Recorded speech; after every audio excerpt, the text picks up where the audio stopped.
मेरठ के बाद जबलपुर से पति पत्नी का हैरान कर देने वाला मामला सामने आ रहा है, जहां एक और पति का कहना है कि उसकी पत्नी नरसिंहपुर जेल में आरक्षक के पद पर नौकरी कर रही है, जो कि घर में अपने परिवार के पास एक एक साल नहीं आती। वहीं अचानक महिला आरक्षक का परिवार जब नरसिंहपुर अपनी पत्नी से मिलने के लिए पहुंचा, तो आरक्षक महिला के सरकारी क्वार्टर में उसके बेडरूम में नग्न अवस्था में महिला आरक्षक के आशिक को पाया गया, जो कि परिवार को देख वहां से रफू चक्कर हो गया। वहीं मोहल्ले वालों से जब परिवारजनों ने बात की, तो मोहल्ले वालों का कहना है कि महिला आरक्षक के द्वारा इसे अपना मौसेरा भाई बताया गया।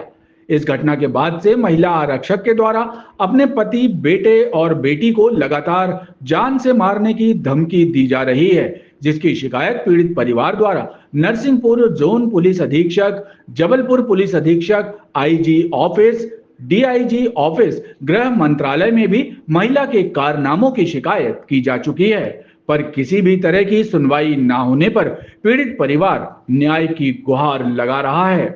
गोहलपुर बस्ती नंबर 2 का निवासी हूँ। मेरी पत्नी रचना कुशवाहा, जो जेल प्रहरी नरसिंहपुर में सन 16 से पदस्थ है। मेरी पत्नी विगत 1 वर्षों से बच्चों को बिना बताए हम लोगों के नरसिंहपुर में रहती थी। उनके कुछ अनैतिक कार्य थे, जिसको हम लोग शुरू से मना करते थे, तो वो नहीं मानती रही और हम लोगों को गुमराह करती रह गई। अभी दिनांक 11/3/2025 को हम लोग परिवार सहित जब उनके नरसिंहपुर शासकीय क्वार्टर जेल में जहाँ रहती हैं, तो गए त्यौहार मनाने, तो वहाँ पर एक अपरिचित आदमी, जिसको हम लोग नहीं जानते, ना मेरे समाज का है ना परिवार का, उनके कमरे में लेटा था। हम बच्चे, बहू, बेटी, पोता सब लोग गए। बच्चे ने जब उसको जगाया और पूछा तू कौन है, तो उसने अपना दुर्गेश राहुल पराशर नाम बताया। तो बोला तू यहाँ कैसे, तो बोलता तू अपनी माँ से पूछ, और हमारे बच्चों से मारा पीटी करने लगा। इस बीच बिचाव में हम भी दौड़े, हमको भी मारा, और हल्ला सुन करके पड़ोसी लोग आए तो बोले भैया क्या हो गया, ये कौन है। तो जब हम लोग नहीं पहचानते रहे तो हमने बोला भाई हमें नहीं मालूम कौन है, ये क्या है। तब लोगों ने बताया कि ये आदमी 3 महीने से इस महिला के, मतलब तुम्हारी पत्नी के साथ रह रहा है, और इससे पूछने पर यह बताता है कि ये बताती है कि मेरा ये मौसेरा भाई है, और जितने अपने सहकर्मी लोग हैं सभी को उसने उस बंदे को अपना भाई बता करके उसको 3 महीने संरक्षण दे रही है।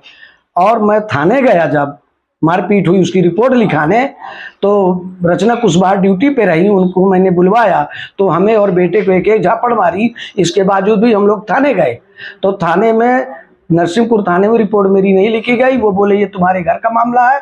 तो सर कौन सा अपराधी व्यक्ति वहां रह रहा, क्या पुलिस नहीं पूछ सकती, या क्या उस विभाग का अधिकारी नहीं पूछ सकता कि भाई तुम्हारे घर में कौन आदमी रह रहा। इसके बाद हम लोगों को भगा दिया गया। फिर उसी रात 11 बजे रचना कुशवाहा वर्दी में हमारे घर आई और दरवाजे में खड़े होकर के बच्चों को, हमको नाना प्रकार की गालियां दी कि तुम लोगों ने जो हमारी कीचड़ उछाली है, तो उसका आप खामियाजा तुम बाप बेटे भोग लेना, अब दोनों लोग नहीं बचोगे।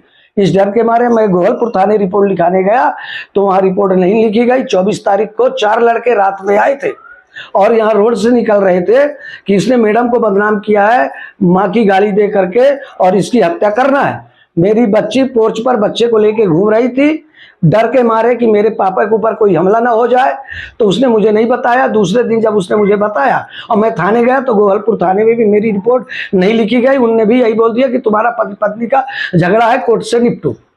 और मेरा अधिकारियों से यह निवेदन है कि रचना कुशवाहा जब इस तरह अनैतिक कार्य करती है शासकीय क्वार्टर में रह के, और हमेशा वर्दी में ड्यूटी न होने पर भी वह वर्दी में घूम करके अनैतिक काम करती है और लोगों को धमकाती है, और वह किस व्यक्ति को रखी थी उसका मेरा निवेदन है अधिकारियों से, उस आदमी को बुला करके और उसकी हिस्ट्री पूछी जाए। आतंकवादी है कि क्या है, कैसे इससे संबंध हुआ, इसकी जानकारी ली जाए और इसको तत्काल पद से हटाया। सर उसको जब अपन ने पूछा तो सिर्फ अपना इतना नाम बताया, दुर्गेश पराशर, यूपी आगरा। इसके अलावा उसने कुछ नहीं बोला, बाकी तू अपनी माँ से पूछ। मैं ये चाहता हूं कि रचना कुशवाहा के ये जो घिनौना कार्य है उसकी हमारे पास पूरी फुटेज है, शारीरिक संबंध के और भी अन्य लोग जो वहां अपराधी लोग रहते थे उसको भी ये शरण देती थी। मैं मना करता था कि देखो ये सब गलत काम है, एक दिन नौकरी तुम्हारी चली जाएगी। तो उसने मेरी बातों को कभी नहीं सुना। आखिर आज चश्मदीद गवाह हम लोग पहुंच गए और उसकी मोबाइल से पूरी फुटेजें हमने ले लिया इस व्यक्ति की, जिसको ये 6 महीने से हम लोगों को बोल रही थी, 1 साल से ये बात करती थी फोन में। तो हम लोग बोलते थे कि तुम किससे बात करती हो? तो बोली मैं फेयर और लिविंग कंपनी का काम करती हूँ, वो मैं अपने सीनियर से बात करती हूँ। जब 1-2 बार हम उस लड़के के भी मोबाइल छीन के मैडम से बात करें तो बोलता है सर मैं आपकी मैडम की कंपनी में जुड़ा हूँ, मेरी ये सीनियर है, मैं यूपी का रहने वाला हूँ, सिर्फ मैं जानकारी लेता हूँ और मेरे कोई ऐसी बात नहीं है। और आज जब मैं गया तो यह पता चला कि ये साल भर से इसका संबंध है और रंगे हाथ ये पकड़ा गया और इसकी कम से कम 120 फुटेज गंदी हरकतों की हमारे पास मौजूद है। आवाज जब हम पकड़ लिए तो हमको धमकी देकर के बोलती कि तलाक दे। मम्मी का नाम रचना कुशवाहा है, जो नरसिंहपुर में जेल प्रहरी के पद में पदस्थ हैं। हम लोग मतलब हमारी मम्मी 6 महीने से घर आना जाना बिल्कुल बंद था उनका। तो हम लोगों ने सोचा कि त्यौहार में हम लोग जाएं। तो होली के पहले हम लोग 11 तारीख को वहाँ पर गए तो कोई अनजान व्यक्ति उनके घर में था। तो हम लोगों ने पूछा तो उन्होंने कुछ जवाब नहीं दिया, हम लोग के साथ मारपीट करने लगा। तो हम लोग मम्मी की ड्यूटी पे गए, मम्मी हमारी ड्यूटी पर थी। मम्मी से पूछा तो वो भी हम लोग के साथ मारपीट करने लगी। उसके बाद हम लोग नरसिंहपुर थाने में गए कंप्लेन करने के लिए, तो वहाँ पे कोई सुनवाई नहीं हुई कि आपका ये घर का मैटर है, ये आप लोग सॉल्व करो। उसके बाद हम लोग की जब हम लोग की कोई सुनवाई नहीं हुई, हम लोग वापस अपने घर आ गए और मम्मी ने वापस उसको रख लिया। हम लोग एक भाई एक बहन है। और फिर रात के 11 बजे जब हम लोग 6 बजे शाम को वापस आ गए, रात को 11 बजे आके ये गंदी गंदी गाली दे रही थी, दरवाजे पे लात मार कर इन्हें दरवाज़ा खुलवाया। उसके बाद बोलने लगी कि गंदी गंदी गाली वाली दी। हम लोग ने बोला कि आप अंदर आ जाओ, अंदर बैठ के बात करो। उन्होंने गाली वाली दी और भाई और पापा को धमकी दे रही थी कि तुम लोग के साथ उल्टा सीधा होगा, अब तुम लोग बच के रहना। और फिर गाली गुप्तार देकर वो चली गई बाहर से बाहर, घर के अंदर नहीं आई। लेकिन